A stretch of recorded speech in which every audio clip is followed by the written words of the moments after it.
Hi there, I'm Coach Kenneth, and in this video I'm going to be talking to you about why her interest level dropped. So, there are many factors that influence a person's interest level in a relationship. And sometimes it's going to go up, sometimes it's going to go down. And sometimes it has to do with things that are going on within them and within their life. But sometimes it has to do with your behavior. In fact, many times it has to do with your behavior. So, I'm going to help you understand how your behavior can cause someone's interest level to drop. Alright, so, people with a secure attachment style generally are able to go to their partner and express their concerns, express their feelings, express their needs. However, if you have an insecure attachment style, you likely don't have that same ability because you didn't see it growing up and because you didn't learn it, because maybe it was, you were unconsciously or consciously told you that your needs weren't important, whatever the case. Insecure attachment style people have a very difficult time expressing their needs to their romantic partners. Why? Okay, this is good. This is going to be really helpful. If they didn't get unconditional love from their parents, they were constantly in a state of fear. Fear that their parents would abandon them and they would die, right? So, they couldn't risk upsetting their parents. That might be you. If you grew up and you have an anxious attachment style, you were probably terrified and constantly in this state of fear that they would abandon you and you would die. So you couldn't risk upsetting them. And the hierarchy of needs, life or death, is going to be on the top, right?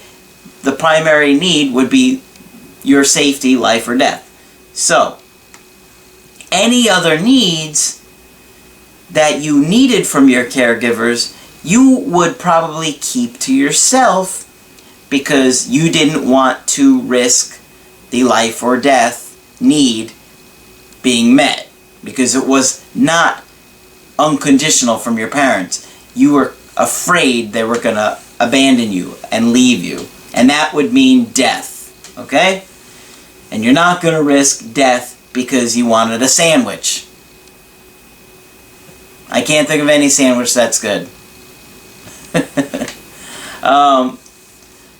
So, if you formed an anxious attachment style, you were consciously in a state that they were going to leave you, and one of the hard parts of having an anxious attachment style is that we have spent our entire childhood trying to please our caregivers, trying to please our parents. We put their needs ahead of our own. We did this out of safety. So because we've spent our entire life doing that, that's what we do in our romantic relationships. So, think about this for a minute. You take that desire to please and ignore what's going on within you, and then you bring it to your romantic relationships. So we tolerate people ignoring us, mistreating us, partially because we don't feel good enough, right? Because we've always kind of not felt good enough because we weren't getting unconditional love. So, we're afraid that they'll leave us if we put any kind of demands on them. We put in the effort, all the effort, into making the relationship work, even when their interest level has dropped. Both people need to invest in the relationship. Both people have to value it. And people don't value what they don't work for. So if one person is putting in all this work they're going to value the relationship. If you're the one with the anxious attachment style and you're doing everything to please them and you're constantly looking at how to make them happy, and they're just kind of going along, going with the flow, especially if they're an avoidant attachment style, which is likely what the anxious person is going to be attracted to, but that's a whole nother story there. They're just going to accept all of these great things that you're doing for them, and they're not going to value you. They're just going to continue to be like taking all this great stuff and like, take them or leave them. They stop investing in the relationship, and then they lose interest. Why do you think people are invested in the people that are a challenge? Because they're spending all this time thinking about that person, wondering about that person, doing things to make that person happy because they're afraid of losing them. If you're constantly trying to please your partner, do you think they're going to be afraid of losing you? No, they're like, oh, I can do whatever I want. They're still going to be there and still do all these things for me. So, I have an email here from Benny, who is having a very similar situation to what I'm describing. He's 32 years old, dating a woman who's 29 for almost a year. He writes, "Hi Craig, I'm a huge fan of your channel and I'm looking forward to our Skype coaching this week. I clicked on one of your videos and was blown away and have been hooked ever since." Awesome, thanks. That's great to hear. "Thanks to your videos, I realize I have a very anxious attachment style. I think it pushed my girlfriend away. I have been so confused as to why my relationship with my girlfriend was not working. I was doing everything that I could to treat her like a queen. I used to pay for every single date. I would pick her up, send her flowers to her work, and write her little love notes. At first, she really liked it, but then she actually seemed bored and irritated. I thought that by being sweet, she would love it. She started to get irritable. I started to get mad because she never did anything nice for me." Okay. What he's done here is he created a relationship where he's constantly putting her needs ahead of his own. And he's ignoring how he feels and what he needs. Probably because he is giving her what he had hoped to get from her. We often give other people what we wish we were getting. So, in his situation, even though she's not meeting any of his needs, he's ignoring it. And he's too scared to challenge her on that. And this is very common. If our partner is not giving us what we need, assuming you have an anxious attachment style, we're ignoring it. We're ignoring how we feel. We're suppressing how we're feeling. We're repressing how we're feeling. Because we're afraid that if we put those demands on them, they're going to be like, I'm not doing that. I'm out of here. So, what's going on with this guy? He's putting her on a pedestal, and he's acting like the only thing that matters in this relationship is her happiness.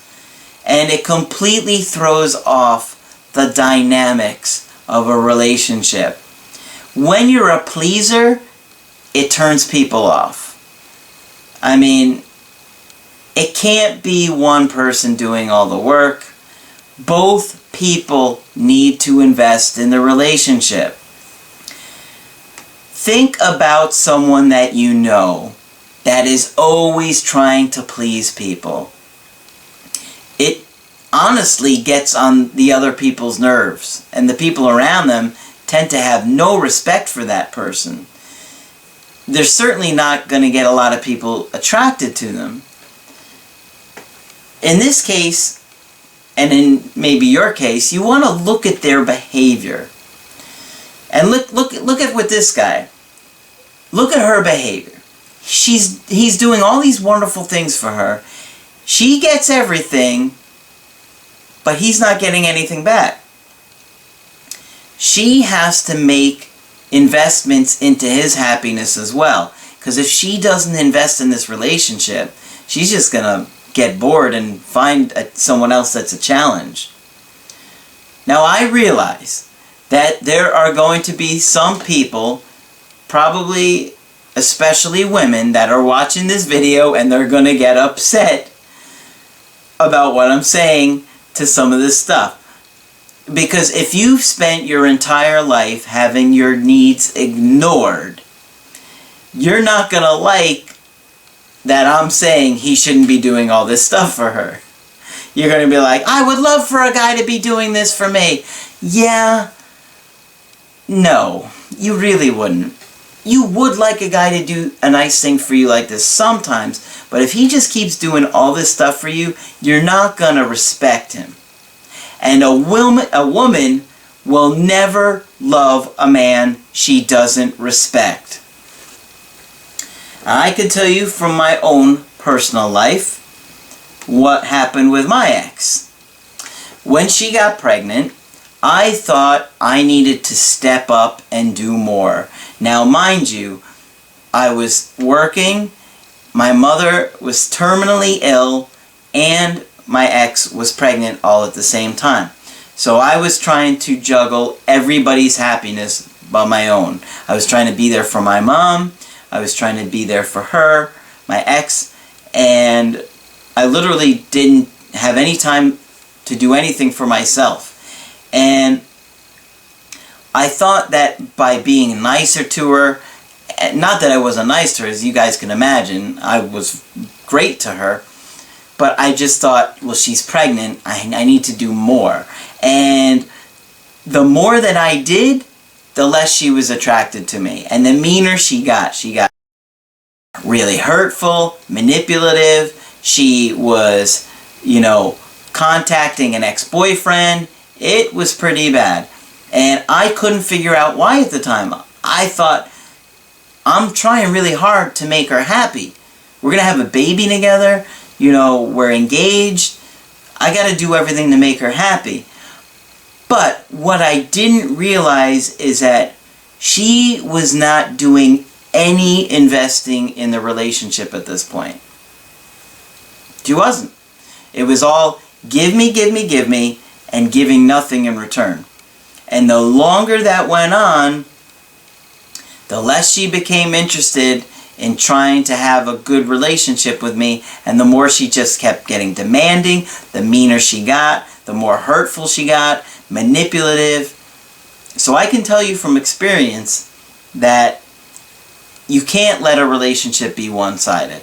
Now, just to be clear, I'm not saying don't do sweet, kind, thoughtful things for your partner. I'm not saying don't do things to make them feel special. Of course, that is what you want to do. You just have to make sure that they're reciprocating and they're doing those nice things for you as well.